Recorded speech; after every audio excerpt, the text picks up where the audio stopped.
दुसरा पदवी प्रदान अर्थात दीक्षांत समारंभ मान्यवरांच्या उपस्थितीत मोठ्या उत्साहात साजरा झाला.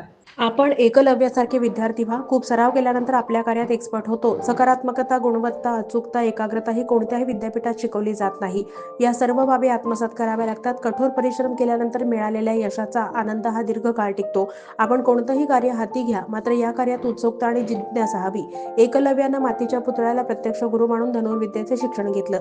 आपण देखील आपल्या शिकण्यात एकलव्यासारखी एकाग्रता साधावी, असं प्रतिपादन IIT कानपूरचे माजी संचालक आणि पद्मश्री किताबानं सन्मानित शिक्षण तज्ज्ञ प्राध्यापक डॉ. संजय धांडे यांनी केलं. गोपाळपूर येथील स्वेरी या ठिकाणी प्रोग्रेसिव्ह एज्युकेशन संचलित ऑफ कॉम्प्युटर अँड मॅनेजमेंट स्टडीजच्या वतीनं दुसरा दीक्षांत समारंभ पार पडलाय. यावेळी प्रमुख पाहुणे IIT कानपूरचे माजी संचालक, पद्मश्री अवॉर्ड विजेते डॉ. संजय धांडे बोलत होते. ICT महाविद्यालयाचे वरिष्ठ प्राध्यापक डॉ. भास्कर थोरात हे प्रमुख अतिथी म्हणून होते. महाराष्ट्र गीत, विद्यापीठ गीत, स्वेरी गीतानंतर प्रास्ताविकात स्वेरीचे संस्थापक आणि प्राचार्य डॉ. BP रोंगे यांनी शिक्षणाच्या माध्यमातून समृद्धता साधण्यासाठी 98 साली स्थापन केलेल्या स्वेरीची पार्श्वभूमी सांगितली. ते म्हणाले, स्वेरीत सध्या संशोधनाचं वातावरण तयार झालंय. प्राध्यापक विद्यार्थ्यांचं व्यक्तिमत्व विकसित होतंय. सकारात्मक विचारसरणीमुळे संस्थेत प्रगती होतीये.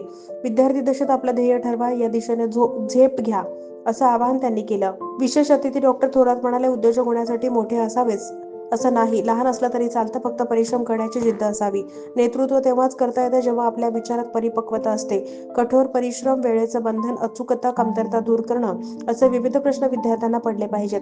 आजूबाजूचं वातावरण, जागतिक बाजारपेठ, चिकाटीपणा, दूरदृष्टिकोन, सर्वात महत्त्वाचं म्हणजे शिकण्याची इच्छा असावी लागते. मोठी स्वप्न बघा आणि त्याचा पाठपुरावा करा, असं सांगून त्यांनी छत्रपती शिवाजी महाराज, महाराणा प्रताप, शके 1200 ते 1500 दरम्यानचे संत अश्विन जोशी, अश्विनी डहाणे, मुकेश अंबानी, अंजली रेड्डी, कृष्णा इलाई यांची उदाहरणं देऊन जीवनात परिश्रमाची गरज असल्याचं त्यांनी याप्रसंगी सांगितलं.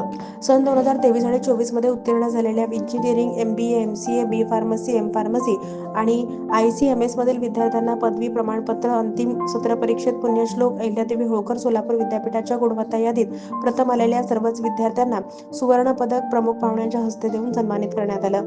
पदवी प्रदान समारंभ इमारतीच्या प्रवेशद्वारापासून ते मुख्य रंगमंचापर्यंत परीक्षा विभागाचे स्वेरीचे नियंत्रक डॉ. SL लेंडवे यांच्या नेतृत्वाखाली ज्ञानदंडाची मिरवणूक काढण्यात आली. या मिरवणुकीत सर्वच मान्यवर उपस्थित होते. डॉ. यशपाल खेडेकर यांनी सूत्रसंचालन करून शेवटी आभार व्यक्त केले.